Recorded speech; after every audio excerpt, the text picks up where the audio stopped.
Morning, नमस्ते, रामकृष्ण हरी. परत एकदा आम्ही सज्ज आहे त्या निसर्गाच्या सेवेसाठी. निसर्गाची सेवा करत असताना आज आम्ही स्टँडमध्ये, आणि स्टँडमध्ये असताना जे आपलं स्टँडमध्ये जे आपण गार्डन तयार केलं होतं, सततचा पाऊस त्या कारणामुळे इथं खूप मोठ्या प्रमाणात इथं गवताचं साम्राज्य निर्माण झालं होतं. आणि साम्राज्य निर्माण झालं असताना आणि थंडी होती, त्यामुळे आमचे थोडे श्रमदूत गळाले सुद्धा होते, पण आमचं श्रमदान कंटिन्यू चालूच होतं. आता परत एकदा आम्ही इथलं गवत काढलंय आणि सज्ज झालोय त्या निसर्गाच्या सेवेसाठी. सारंग भाऊ, कसं वाटतंय? आज लय भारी वाटतं, सगळं काढून एकदम छान छान वाटतं. एक नंबर वाटतंय, छान छान.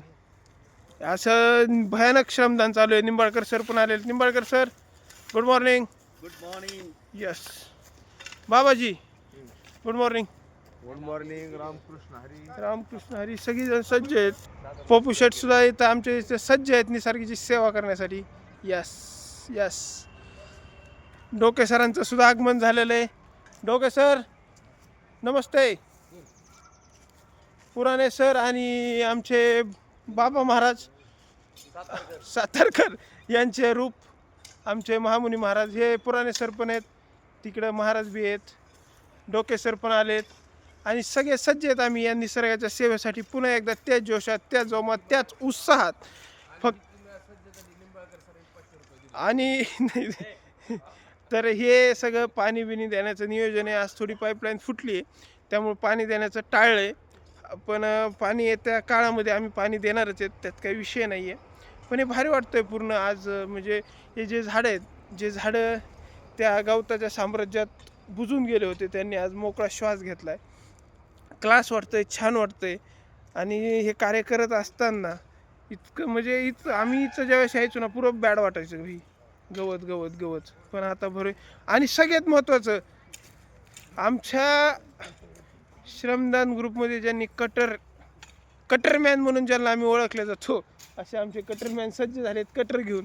सर, कसं वाटतंय आता? छान वाटतं, छान वाटतं. भारी वाटतंय की नाही? आता सगळं मोकळं झालंय. सर, तुम्हाला तुमची जबाबदारी. पावसामुळं जास्त गवत झालं, आपल्याला ते काढायला शक्य नव्हतं हाताने, त्यामुळे आपण ट्रॅक्टरने काढले. हां, पण खूप छान ट्रॅक्टरवाल्यांनी सगळं गवत व्यवस्थित काढले. येस. आणि झालंय आपले गार्डन. क्लास झाले. दिल गार्डन हो गया सर. गार्डन तुम्ही सज्ज व्हा सर.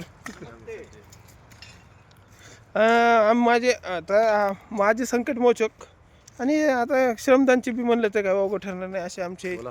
पुराणे सर. कसं वाटतंय सर? एकदम भारी.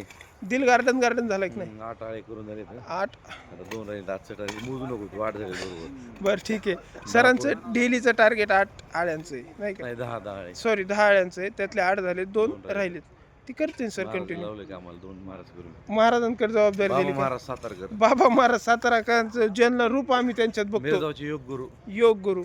फक्त रूप आम्ही 7 वाजेपर्यंत नाईट बघतो. क्लबचे मालक. नाईट क्लबचे मार्ग, बार, रेस्टॉरंट, टिटोज, ज्यांनी गोव्यामध्ये जाऊन आपल्या डान्सने टिटोज बारला सुद्धा भुरळ पाडली. रशियन सुद्धा ज्यांच्याकडे बघत होत्या, बघून सगळं झाल्या. असे टिटोजला डिटोज करणारे आमचे महाराज महामुनी सर. बरं, ते जाऊन द्या. कसं वाटतंय आता? छान वाटतं. आता असं वाटतंय काम करायला मूड येतो. यस आणि मोडी येतोय. आता पहिलं काय होतं, नुसतं गवत, यस. त्याच्यामुळे काय मूड येत नव्हता. हां हां काल हे ट्रॅक्टरने गवत काढलं, हां. तेव्हा आज खरी टीम आमची पूर्ण कामाला लागली. यस. कोणी आळे करतंय, कोणी गवत काढतंय, कुणी गप्पा मारतंय. सज्ज झालेत. पण भारी वाटतंय. मला कळलं नाही की गार्डन नीट झालंय, गवत काढलंय. हे राऊत सरांपर्यंत मेसेज कोणी पोचवला, पण राऊत सर इतके आज भयानक दिसतात. आणि अध्यात्माचा पोशाख परिधान करून राऊत सरांनी जो आपला रिटायरमेंटचा आनंद घेत आहेत. राऊत सरांच्या तुम्ही चेहऱ्यावर तेज बघू शकता. इतकं ओसंडून वाहतंय आणि इतका उत्साह आहे. वय झालंय, पण वय चेहऱ्यात नसून मनाची मोठेपणा आहे. सर, तुम्हाला बोलावं लागेल सर. नाही सर, तुम्ही व्यक्त व्हा सर. तुम्हाला चान्स आहे सर. उद्या कधी सर? उद्या येत नसतो सर. म्हाताऱ्या माणसाचं काय खरंय सर? तुम्ही बोला सर. सूरज काय म्हणतोय? एक नंबर. काय म्हणतोय थांबा. तर ही होती आमच्या श्रमदान गार्डनची सफर. जे गार्डन तुम्ही बघू शकता, पूर्ण स्वच्छ झालंय, क्लीन. भारी वाटतंय. आणि राहिलेली जबाबदारी आम्ही पार पाडणार आहेत. टॅन. चला भेटूया परत एकदा त्याच जोशात, त्याच उत्साहात, त्याच नियोजनात, निसर्गाच्या सेवेसाठी.